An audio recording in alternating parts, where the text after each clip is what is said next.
Friends, हमने आपके mathematics का पार्ट 1 स्टैंडर्ड 10 का हमने चैप्टर नंबर 4 स्टार्ट किया था। नाम क्या था फ्रेंड्स? Financial planning. फ्रेंड्स, उसके अंदर है ना हमने क्या किया था, फर्स्ट जो सबसे इम्पोर्टेंट जो कोर पार्ट है जो है जीएसटी, वो हमने कंप्लीट कर लिया। ठीक है, मैंने कहा था कि मैं आपको जो सेकंड पार्ट है जो मिसलिनियस टॉपिक्स है वो हम इस वीडियो में करने वाले हैं। जो हमारा सेकंड पार्ट है, जो छोटा सा जो मिसलिनियस टॉपिक वाला पार्ट है, ठीक है, वो हम आज के टॉपिक में, आज के लेक्चर में हम कंप्लीट करेंगे। ठीक है, बहुत ही सिंपल एंड बहुत ही इजी टू लर्न है।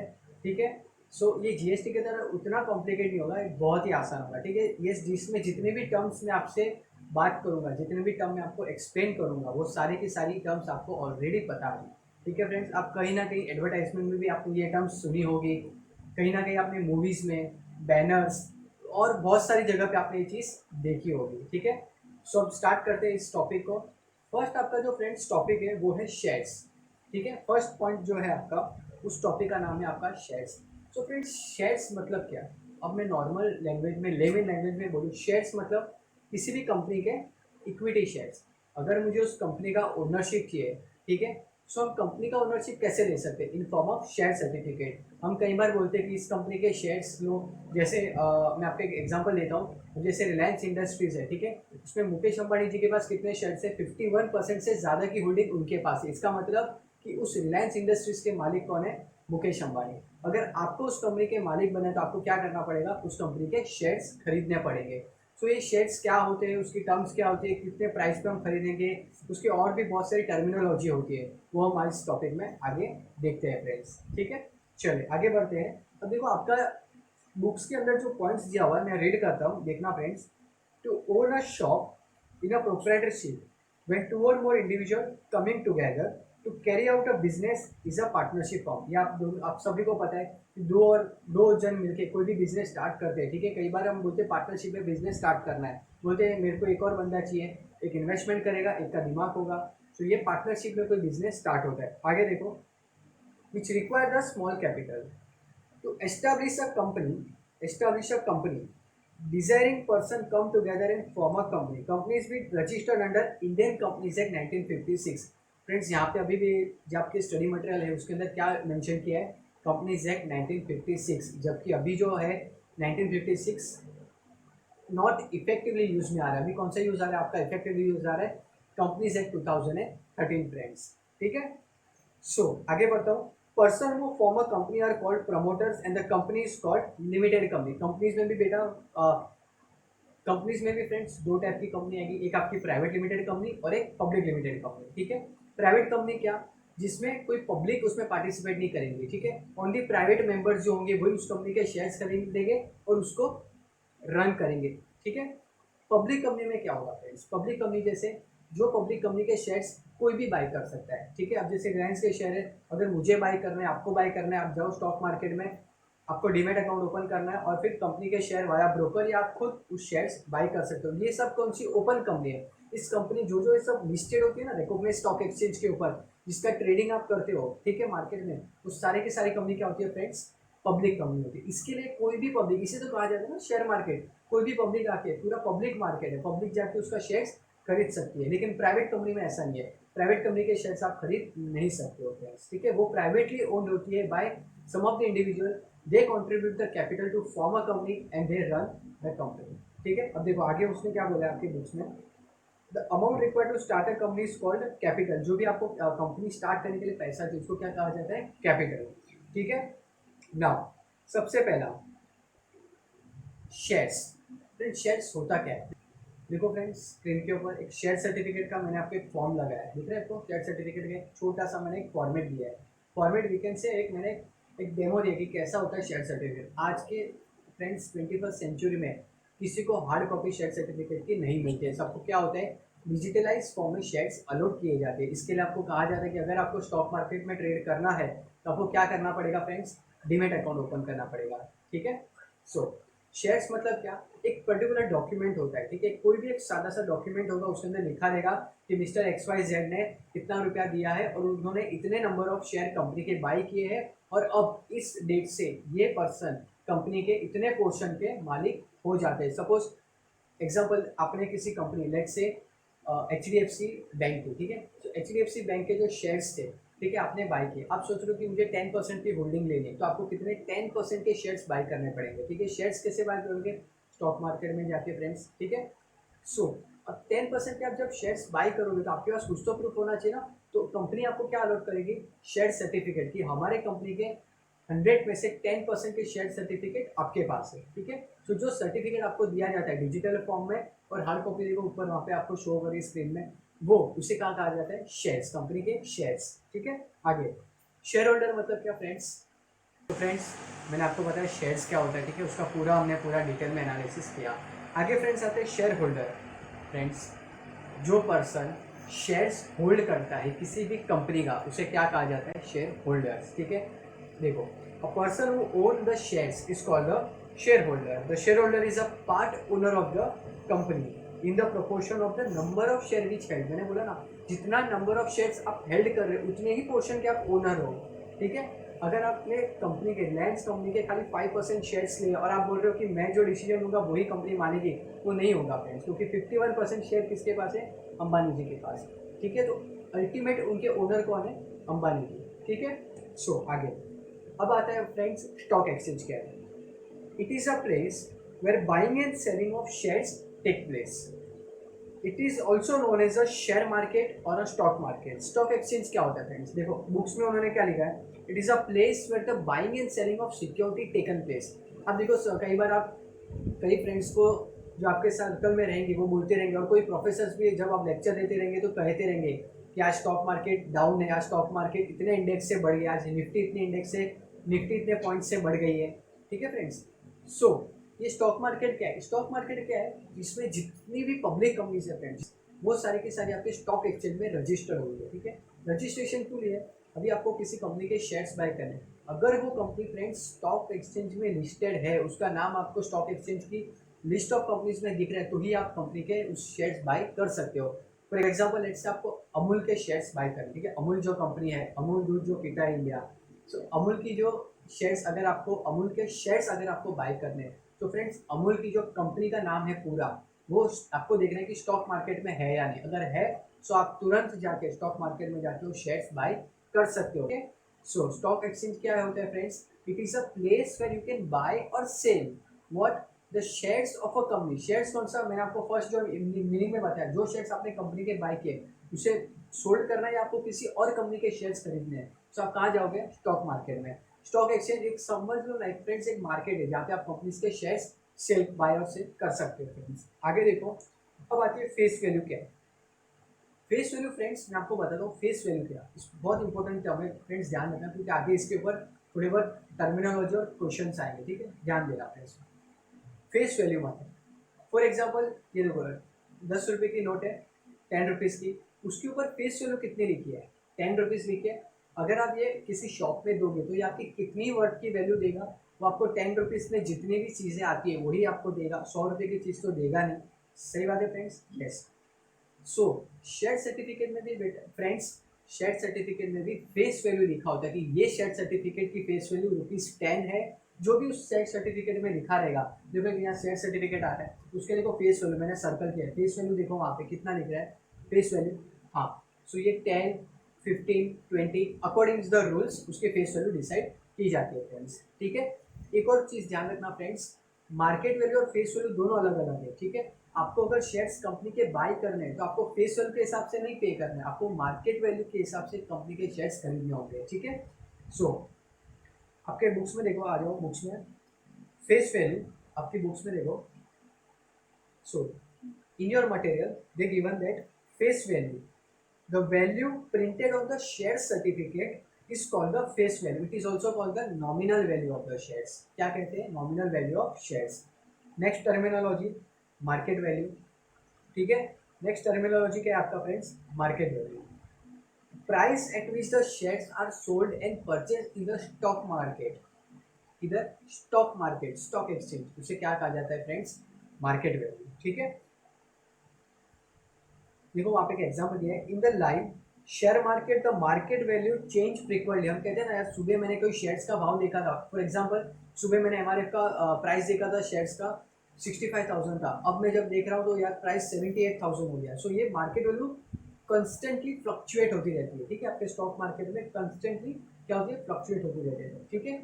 कभी भी सेम नहीं होगी। आप बोलोगे 10 बजे सुबह 10 ओ क्लॉक को 78,000 थी, हो सकता है मे बी 12 बजे 68,000 हो जाए, कम हो जाए या बढ़ जाए, तो ये अपने कंट्रोल में नहीं है। ये डिमांड और सप्लाई, जो आपके इकोनॉमिक्स में कंसेप्ट आता है डिमांड सप्लाई, उसके बेसिस पे और अदर मार्केट इंडिकेटर्स होते हैं उसके बेसिस पे आपका प्राइस चेंज होता रहता है, ठीक है।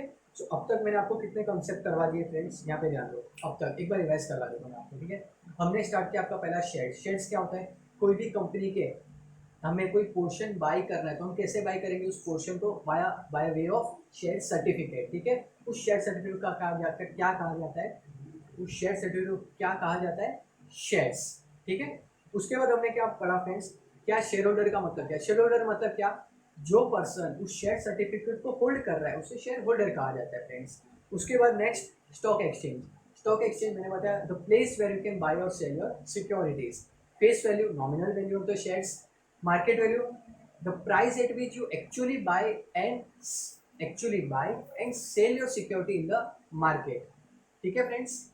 सो ये हमने कंप्लीट किया। इसके बाद देखिए फ्रेंड्स नेक्स्ट कौन सा टॉपिक है, यस फ्रेंड्स, नाउ सबका ध्यान यहाँ पे होना चाहिए, सबका ध्यान यहाँ पे, ठीक है। डिविडेंड, डिविडेंड क्या होता है, अब देखो नॉर्मल लेमन टर्म में क्या बोलूँगा मैं, अगर आपने कोई इन्वेस्टमेंट किया है तो आपको क्या चाहिए, ऑब्वियसली उसका रिटर्न चाहिए। आपने कोई एफडी किया है तो आपको क्या चाहिए, इंटरेस्ट ऑन एफडी चाहिए, मतलब इंटरेस्ट कंपोनेंट, इनकम जनरेट होना चाहिए, right. So dividend it is form of the return. Example मैंने लिया था कि मैंने रिलायंस के शेयर्स खरीदे या अपने रिलायंस के शेयर्स खरीदे, कितने 10% शेयर्स हमने खरीदे थे रिलायंस के। अब ये शेयर्स तो आपने खरीद दिए फ्रेंड्स, ठीक है। सो शेयर्स खरीदने का काम हो गया फ्रेंड्स, नहीं।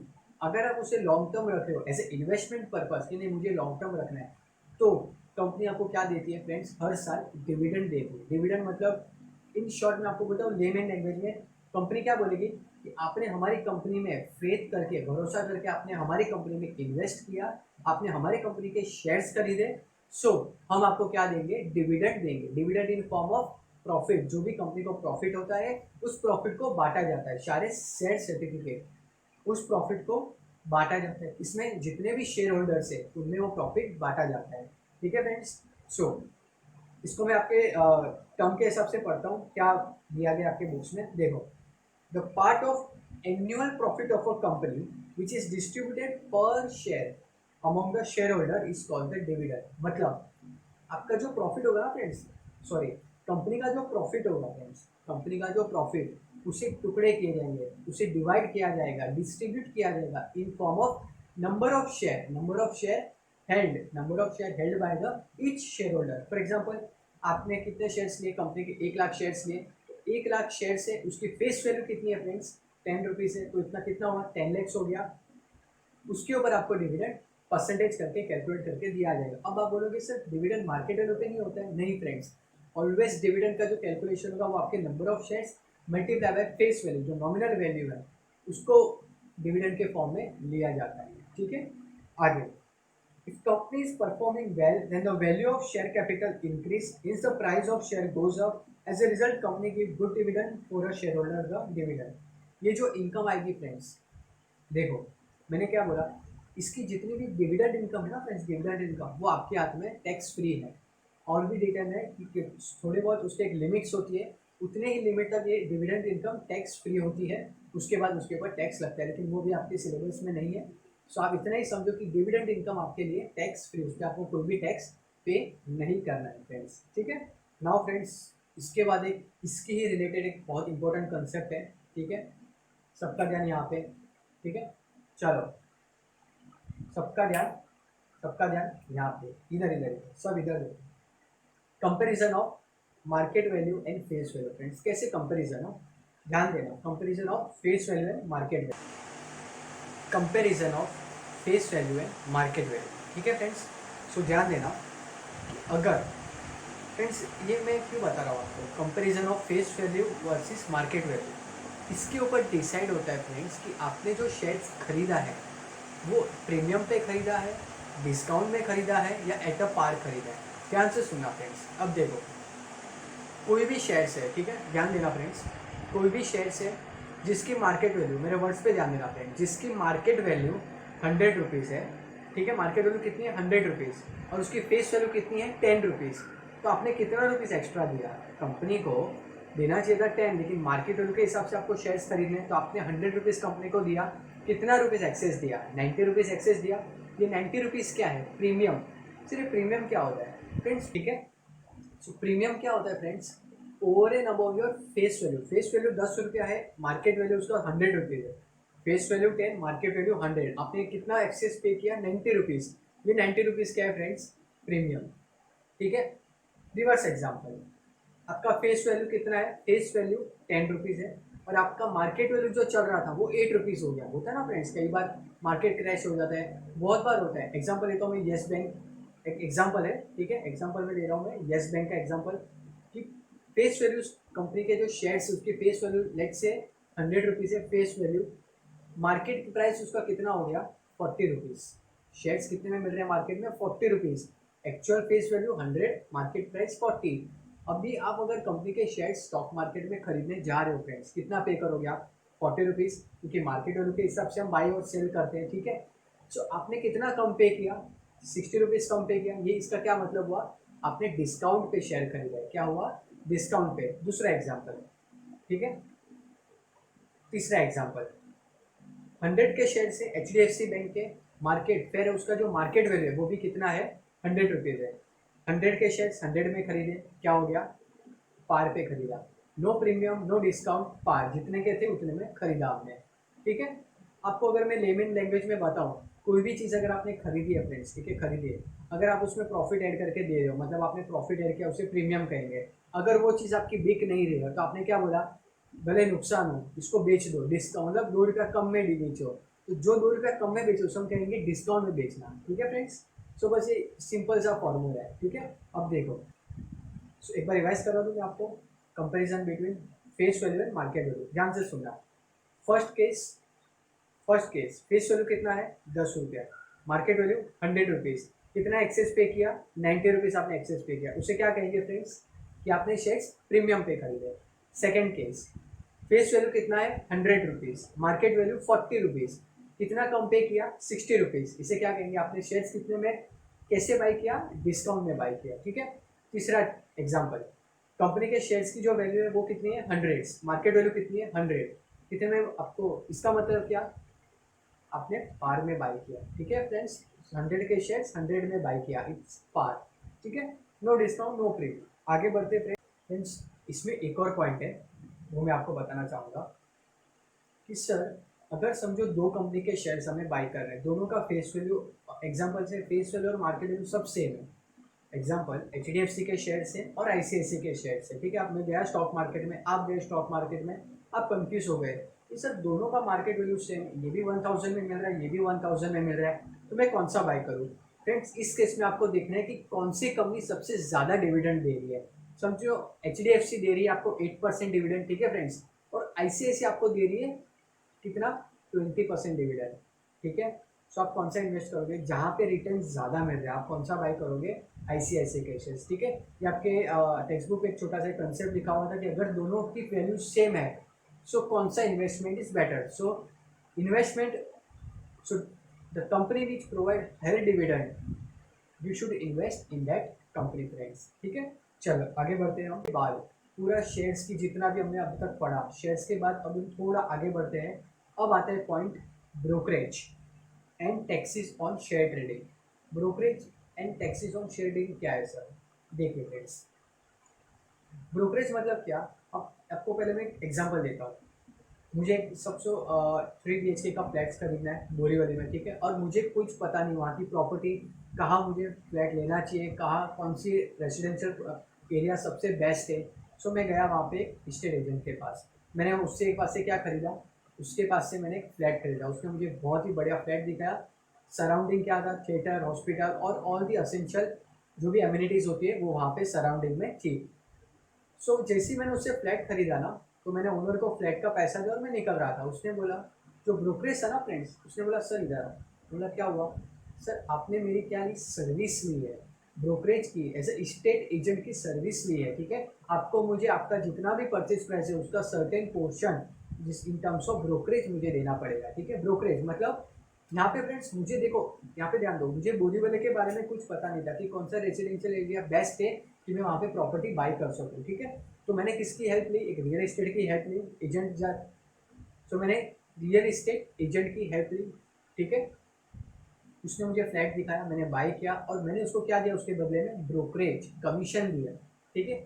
सेम उसी तरह होता है फ्रेंड्स, कोई भी होता है, देखो कई बार होता है कि आपके पास बहुत पैसा है लेकिन आपके पास टाइम नहीं है या आपके पास उतना एडिक्वेट नॉलेज नहीं है स्टॉक मार्केट का, ठीक है।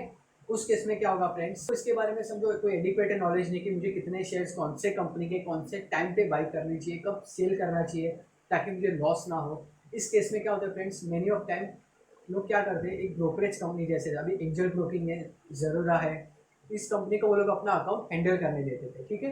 उस वो कंपनी क्या करेगी फ्रेंड्स, आपसे पैसा लेगी। फॉर एग्जाम्पल ऐसे आपसे 1 लाख रुपीज़ लिया और वो ये फंड मैनेज करेगी, आपके बिहाफ में शेयर में ट्रेडिंग करेगी, स्टॉक मार्केट में ट्रेडिंग करेगी। उसके लिए बेटा फ्री में तो करेंगे नहीं, उसके लोग क्या चार्ज करेंगे फ्रेंड्स, ब्रोकरेज। वो ब्रोकरेज बहुत ही नॉमिनल रहता है, जैसे 0.5% पर ट्रांजेक्शन और 0.1% depends on different type of stock broker. इसके बाद फ्रेंड्स मैं बात करूंगा, देखो आपने शेयर्स खरीदने के लिए कहाँ गए, ब्रोकर के पास, ब्रोकर ने आपको एक बढ़िया सी कंपनी के शेयर्स खरीद के दिए, उसके बदले उसने आपसे क्या चार्ज किया, ब्रोकरेज। फ्रेंड्स ध्यान देना फ्रेंड्स, हमने जब वो फर्स्ट पार्ट पढ़ा था जीएसटी का, ठीक है, पार्ट 1, उसमें मैंने कहा था GST is applicable on goods and service और बोथ।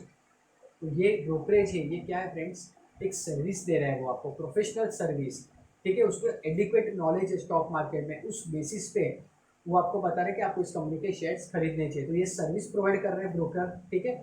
तो जो भी आपसे कमीशन चार्ज करेगा ना फ्रेंड्स, ब्रोकरेज कमीशन, उस पर उसको जीएसटी कंपलसरी चार्ज करना पड़ेगा, एज पर जो भी उसका परसेंटेज रहेगा, जो भी परसेंटेज नोटिफाई किया हुआ है जीएसटी में, वो परसेंटेज उसको लगाना है। तो इन शॉर्ट में बताना चाहूँगा कि ब्रोकरेज एंड कमीशन पे जीएसटी लगता है फ्रेंड्स, ठीक है।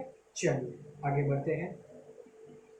नाउ फ्रेंड्स, अभी हमारा जो अगला टॉपिक है वो है म्यूचुअल फंड, ठीक है। म्यूचुअल फंड्स, सर ये म्यूचुअल फंड क्या होता है।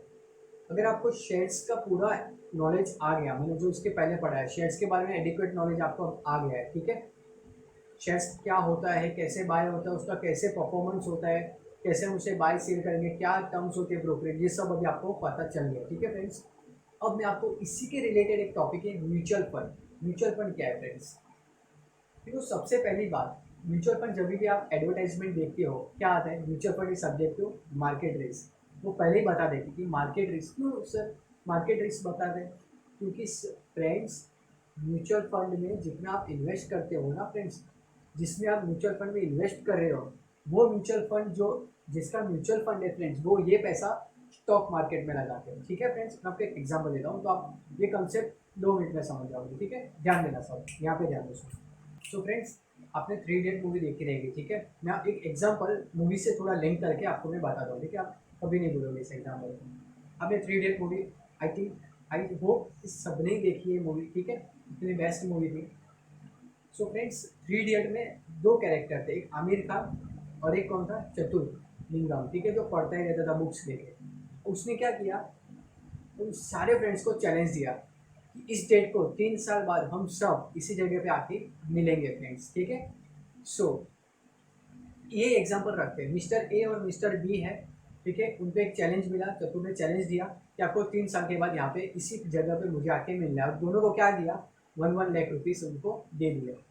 अब मिस्टर ए जो है स्टॉक मार्केट के खिलाड़ी है, किंग है, तो वो गए 1 लाख लेके, और मिस्टर जो बी है उसको म्यूचुअल फंड के बारे में बहुत ज़्यादा नॉलेज है, वो उसको स्टॉक मार्केट का भी पता है फ्रेंड्स, सुनना ध्यान से सुनना, इसको भी पता है म्यूचुअल फंड क्या है, इसको भी पता है, दोनों को 2 चीज़ पता है, इसको स्टॉक मार्केट म्यूचुअल फंड भी पता है, इसको भी स्टॉक मार्केट म्यूचुअल फंड पता है। लेकिन मिस्टर एक इसमें इन्वेस्ट करता है ओनली स्टॉक मार्केट, शेयर्स खरीदना बेचना उसमें ट्रेडिंग करता है, और जो मिस्टर बी है वो किस में खेलते हैं, म्यूचुअल फंड्स में। सो सबसे बड़ा डिफरेंस देखना फ्रेंड्स, 3 साल के बाद मार्केट एकदम क्रैश हो गया, और तीसरे साल इन सबको मिलना था, तीनों को, 2 को और चतुर को। सो इसके पास जो 1 लाख रुपीज़ थे, ये कितना लेके गया, चतुर को दिया 10,000 रुपीज़। उसने बोला मार्केट रिस्क बहुत ज़्यादा हो गया था और मार्केट पूरा क्रैश हो गया, मेरा सारा का सारा पैसा डूब गया, ठीक है। चतुर ने बोला कोई बात नहीं, 10,000 उसने रखा। अब उसने मिस्टर बी को पूछा, मिस्टर बी ने उनको 2,50,000 दिया। ओ माय गॉड, ये देख के मिस्टर ए हिल गया। बोलते ऐसे कि मार्केट की हालत इतनी खराब थी, तूने 2.5 लाख 1.5 लाख एक्स्ट्रा कैसे कमाया? फिर चतुर ने पूछा मिस्टर बी को, तूने किया तो किया कैसे? जो ए नहीं कर पाया तूने कैसे कर लिया? फिर उस वो आया, उसने बोला सुन चतुर और सुन मिस्टर ए, मैंने क्या किया। मैंने इन्वेस्टमेंट किया म्यूचुअल फंड में। म्यूचुअल फंड एक मैं बताऊँ एक कंपनी होगी। सर मैंने क्या बोला कि मैंने एक म्यूचुअल फंड में इन्वेस्ट किया। फॉर एग्जाम्पल एक ग्रो ऐप करके एक एप्लीकेशन एक कंपनी है जो म्यूचुअल फंड में आपसे इन्वेस्टमेंट कराती है, ठीक है। वो कंपनी क्या करती है, mutual fund in terms of जैसे SBI का म्यूचुअल फंड है, येस बैंक के म्यूचुअल फंड से उसमें उसने मिस्टर बी ने बोलते हैं मैंने इसमें इन्वेस्ट किया, ठीक है। अब ये म्यूचुअल फंड काम कैसे करता है, म्यूचुअल फंड में उसने पूरा का पूरा 1 लाख रुपये डाल दिया, ठीक है, अलग अलग म्यूचुअल फंड में, ठीक है। एक mutual fund equity oriented mutual fund था, मतलब उस म्यूचुअल फंड वाले किसमें खाली इक्विटी शेयर में खेलेंगे।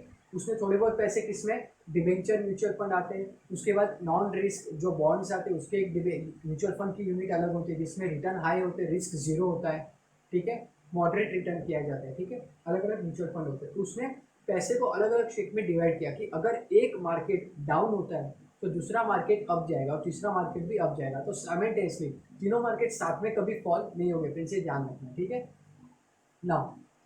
इसके केस में मिस्टर बी ने क्या किया, म्यूचुअल फंड में इन्वेस्ट कर दिया। तो उसको क्या हो गया, शेयर मार्केट का डाउन गया, 1 लाख में से उसका उसने समझो एग्जाम्पल 25,000 इन्वेस्ट किया था, ठीक है। तो 25,000 तो डूब गया, लेकिन उसने जो 75,000 जो इन्वेस्ट किया था ना फ्रेंड्स, वो उस सिक्योरिटी में किया था जहाँ पे मार्केट भी डाउन हो लेकिन उसका रिटर्न उसको मिलेगा, फिक्स रिटर्न मिलेगा, ठीक है फ्रेंड्स। तो उसको जो रिटर्न के बेसिस पे 3 साल का क्यूमुलेटिव करके उसको कितना मिला, 2.5 लाख फ्रेंड्स। सो आप बोलोगे सर म्यूचुअल फंड है क्या, इतना प्रॉफिट इतना कैसे रिटर्न मिलता है? तो फ्रेंड म्यूचुअल फंड क्या होता है, कुछ नहीं, बता दो। म्यूचुअल फंड मतलब आपने एग्जांपल किसी और को पैसा दिया कि भाई तू मेरे बिहाफ में मार्केट में पैसा लगा, ठीक है, लेकिन ऐसे पैसा लगा कि मुझे नुकसान नहीं होना चाहिए, ठीक है। तो इसी तरह म्यूचुअल फंड एक कंपनीज होती है जहाँ पे बड़े बड़े प्रोफेशनल जो खिलाड़ी रहते हैं जिनको बहुत ही ज़्यादा मतलब एक्यूरेट नॉलेज होती है मार्केट की, अलग अलग फंड्स की, उसके अंदर वो आपका पैसा इन्वेस्ट करते हैं, ठीक है फ्रेंड्स। देखो यहाँ पे एक लाइन है, mutual fund is a professionally management. क्या है प्रोफेशनली मैनेज, मैंने बोला ना उसके अंदर बड़े बड़े जो क्वालिफाइड प्रोफेशनल्स होंगे वो आपका फंड मैनेज करेंगे मार्केट में, ठीक है ना। Usually they are run by the AMC, जिसे कहा जाता है असेट मैनेजमेंट कंपनी, ठीक है। मोस्टली जो एएमसी कंपनी होती है असेट मैनेजमेंट कंपनी, वो ये फंड को म्यूचुअल फंड को रन करते हैं। मतलब आपका जो पैसा है उस कंपनी में इन्वेस्ट करेंगे जिस कंपनी का ग्रोथ उनको दिख रहा है, उस कंपनी में नहीं कि जहाँ पे लॉस होने वाले हैं, ठीक है ना। They invest the money given by the investor, मैंने बोला ना they invest the money given by investor friends. Investor जो मैं पैसा दूंगा उसी को इन डिफरेंट स्कीम मैंने बोलता है, मैंने आपको क्या बोला, डिफरेंट स्कीम मतलब इक्विटी शेयर्स में पैसा लगा जो पूरा रिस्क ओरिएंटेड है, मार्केट ऊपर उतरा तो पूरा 50 का डबल मिलेगा आपको, ठीक है। नेक्स्ट डेप्ट फंड, डेप्ट मतलब क्या आता है friends, debenture bond. Debenture bond मतलब एक एफडी की तरह होता है, वहाँ पे आपको फिक्स रेट ऑफ इंटरेस्ट मिलता है, भले मार्केट डाउन हो कंपनी लॉस में भी हो आपको इंटरेस्ट मिलेगा फ्रेंड्स, ठीक है। उसके बाद और बैलेंस फंड मतलब क्या, जहाँ पे रिस्क 50% है और सिक्योरिटी जो सिक्योर है वो भी 50% है, ठीक है। Now mutual fund is a professionally manage, ठीक है, इन्वेस्टमेंट स्कीम। जो यूजुअली उसमें क्या होता है, असेट मैनेजमेंट कंपनीज होती है, ठीक है फ्रेंड्स। वो इन्वेस्ट करती है आपके फंड, जो इन्वेस्टर फंड प्रोवाइड करता है वो इन्वेस्ट करते हैं कहाँ पे, इक्विटी शेयर्स में, फिर shares bonds debentures and balance fund, ठीक है फ्रेंड्स। आगे as we get the shares for the investment in a share market we get unit when we invest in the mutual fund। Friend ये क्या बोल रहे हैं समझा नहीं, बता दो। देखो मैंने क्या बोला इसके पहले कि अगर आप किसी कंपनी के शेयर्स खरीदते हो तो आपको क्या मिलेगा, शेयर सर्टिफिकेट। लेकिन आप म्यूचुअल फंड की कोई खरीदते हो किसी कंपनी का तो आपको क्या मिलेगा, यूनिट। उसको कैसे यूनिट में बोला जाता है कि मैंने म्यूचुअल फंड की 10 यूनिट ली, 12 यूनिट ली, 10,000 यूनिट ली, इसमें सर्टिफिकेट शेयर्स नहीं बोला जाता, ठीक है। चलो आगे, इसका जो मार्केट वैल्यू होगा फ्रेंड, जैसे शेयर्स में क्या है, फेस वैल्यू और मार्केट वैल्यू, ये दो टर्म यूज होता है, ठीक है। इसके अंदर एनएवी नेट असेट वैल्यू इसका टर्म्स यूटिलाइज होता है, ठीक है, नेट असेट वैल्यू। जब भी आप मार्केट में अगर आप म्यूचुअल फंड अगर आपको बाय करना है, ठीक है, जैसे ग्रो ऐप है, ठीक है, ऐप है जो म्यूचुअल फंड की सर्विस प्रोवाइड करता है। उस ऐप पे आपने देखा येस बैंक के जो एनएवी है, एनएवी की वैल्यू कितनी है, 2300 रुपये अभी चल रही है, ठीक है, 2300 रुपया। तो आपने उस म्यूचुअल फंड की यूनिट 2300 रुपये में बाई कर ली, ठीक है। सो उस किसमें होगा ये टर्म्स, एनएवी के तौर पे बोला जाएगा। एक और पॉइंट है इसके अंदर, मैंने क्या बोला आपको शेयर्स का, शेयर्स में मैंने बोला था कि जो मार्केट वैल्यू है सब करंट, मैंने क्या बोला था, शेयर मार्केट में जो शेयर्स की वैल्यू है फ्रेंड्स वो कंस्टेंटली फ्लक्चुएट होती रहती है, ठीक है, फ्लक्चुएट ऊपर नीचे होती रहती है कंटिन्यूस, मिली सेकेंड्स में जो फ्लक्चुएट होती रहती है।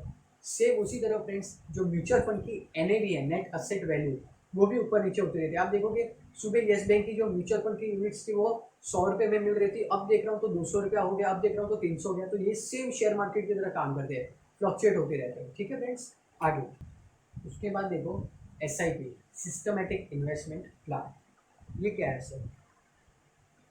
अब म्यूचुअल फंड मैंने आपको बताया, म्यूचुअल फंड में आपको क्या करना पड़ता है, कई बार म्यूचुअल फंड में आपको एक साथ पैसा लगाना पड़ता है। 5 लाख मैंने बोला ना, मिस्टर बी ने कितना पैसा लगा दिया था, 1 लाख एक साथ लगा दिया था म्यूचुअल फंड में, ठीक है फ्रेंड्स। सो SIP क्यों लाया गया, क्योंकि जो नॉर्मल वर्किंग पीपल्स है, ठीक है, डेली अर्निंग करते हैं या मंथली अर्निंग करते हैं, ठीक है, वो लोग को स्मॉल इन्वेस्टर बोला जाता है, ठीक है, स्मॉल इन्वेस्टर। तो लोग एक साथ तो एक महीने में उनके समझो किसी की सैलरी 10,000 है, 15,000 है, 50,000 है, 70,000, तो वो क्या हर महीने पूरी की पूरी सैलरी इन्वेस्ट कर देंगे, नहीं फ्रेंड्स। उनके लिए एक स्कीम लाया गया, that is systematic investment plan, SIP कहा जाता है इसे, ठीक है। SIP मतलब क्या, आपको थोड़ा थोड़ा पैसा भरना है। एग्जाम्पल, आप बैंक में रिकरिंग डिपॉजिट ओपन करो, हर महीने आपको कितना जमा करना है फ्रेंड्स, 500, 300, फिर आपको 1 साल के बाद जितना आपने भरा उसके अंदर इंटरेस्ट ऐड करके दिया जाता है।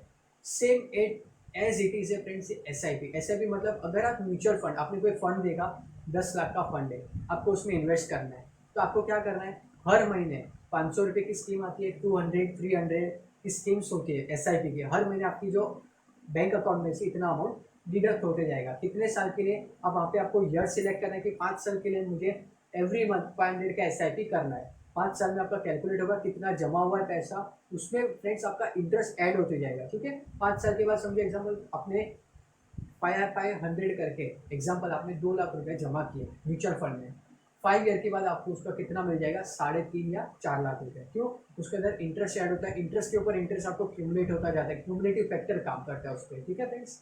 सो SIP क्या है, म्यूचुअल फंड में आपको एक साथ पूरा इन्वेस्टमेंट करना है, और SIP में छोटे छोटे टुकड़े में इन्वेस्टमेंट करना है, ठीक है। One does not want to invest a big amount at a once, मैंने बोला ना बिग अमाउंट, एक साथ 1 लाख रुपए जमा नहीं करना है। Then one should invest small amount at a regular time interval, 500 पर मंथ, ठीक है, invested in a mutual fund. Investment could be done monthly basis पे, क्वार्टरली बेसिस पे आप कर सकते हो। इसे क्या कहा जाता है, investment call systematic investment plan, ठीक है। चलो आगे बढ़ते, इसके बेनिफिट से वो आप एक बार रीड कर लेना फ्रेंड्स, इसके ऊपर छोटे बहुत क्वेश्चन आंसर दिए हुए वो एक बार ट्राई कर लेना, बहुत ही आसान आपको आ जाएगी, ठीक है। सो फ्रेंड्स यहाँ पे हमारा जो मिसलिनियस वाला पार्ट था वो कंप्लीट होता है। एक बार रिवाइज करवा देता हूँ मैं, क्विकली रिवाइज कर दो, सबका ध्यान यहाँ पे, ठीक है, कोई व्हाट्सअप चेक नहीं करेगा, सबका ध्यान यहाँ पे।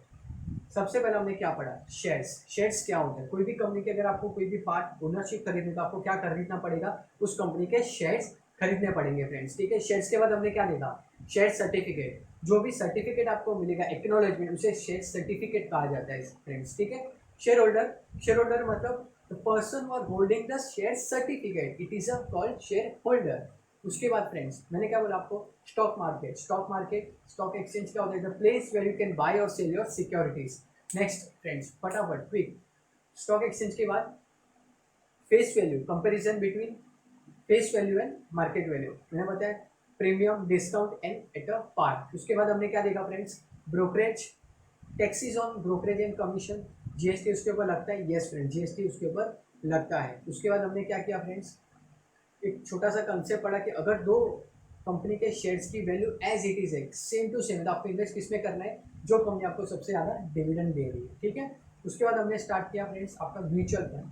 म्यूचुअल फंड क्या होता है, उसके बाद हमने स्टार्ट किया म्यूचुअल फंड क्या होता है फ्रेंड्स। चलो, म्यूचुअल फंड मतलब प्रोफेशनली ऑर्गेनाइज एक फंड होता है जो प्रोफेशनल लोग मैनेज करते हैं, उसमें आपको पैसा लगाना है, वो पैसा जो प्रोफेशनल्स होते हैं ना वो आपके बिहाफ में इन्वेस्ट करेंगे अलग अलग जगह पे, जहाँ पे आपको लॉस नहीं होगा फ्रेंड्स, ठीक है।